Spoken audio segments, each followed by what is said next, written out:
Hey guys, kinggath here, and in this guide I'm going to show you how to start using Conqueror, or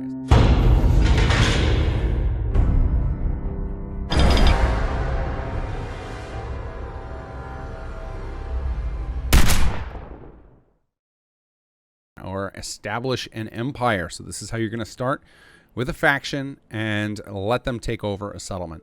If you've watched the quick start faction pack guide, you've basically got this information and can skip on to the next one. But with this, for the sake of making this playlist absolutely comprehensive, I am going to cover this again. So the first thing we'll talk about is make sure you have some settlements unlocked in your current save, which you do by running the City Manager 2078 holotape once in your Pip-Boy and answering the wizard questions.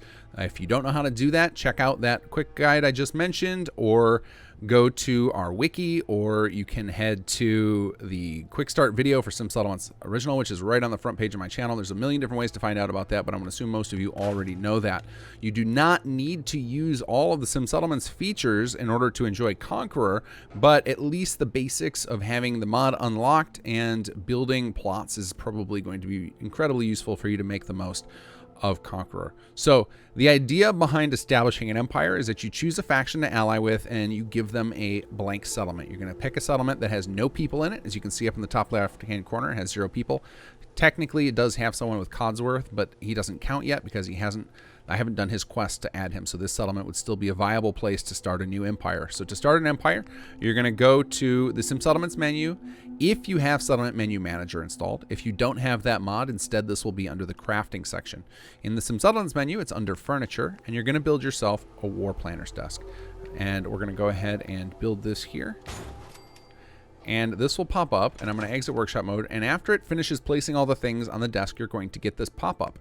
We're going to say yes, let's go to war, and then it's going to give you a list of the factions that you have currently unlocked. So for some of the add-on packs and faction packs, there will be some that are available immediately.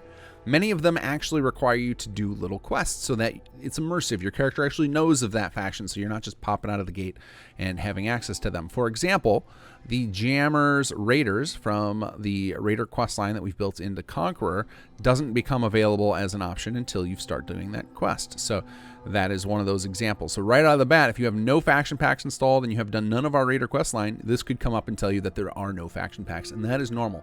Rust Devils comes from Industrial City add-on pack, and that is the one we have available. That's because I only have some basic faction packs installed, or add-on packs installed right now. I don't have any faction packs installed while I'm making this right now because this one I knew would work. So we're going to go ahead and hit claim for faction, and then it will confirm we want to convert this to an outpost, and I will cover the difference between outposts and other types, but for the sake of this, you're going to just say yes if indeed you want this settlement to be the heart of your empire. You want this to be where you start things out. We're going to say yes to convert to an outpost, and then to confirm that it actually worked, shortly after you answer yes to that, a flag should appear where you're standing. There it goes. And if the faction pack has defined a custom flag, it will appear up there. Otherwise, it'll just be the American flag. But the placement of the flag tells you that everything is all set. You can actually go into workshop mode and scrap this flag as you like. But there you go. Once you've done that, your settlement is controlled. And if you have HUD framework, you will see some HUD pieces will start to appear at the bottom shortly after. They'll give you some information, which we will cover in more detail in a video specifically about the HUD.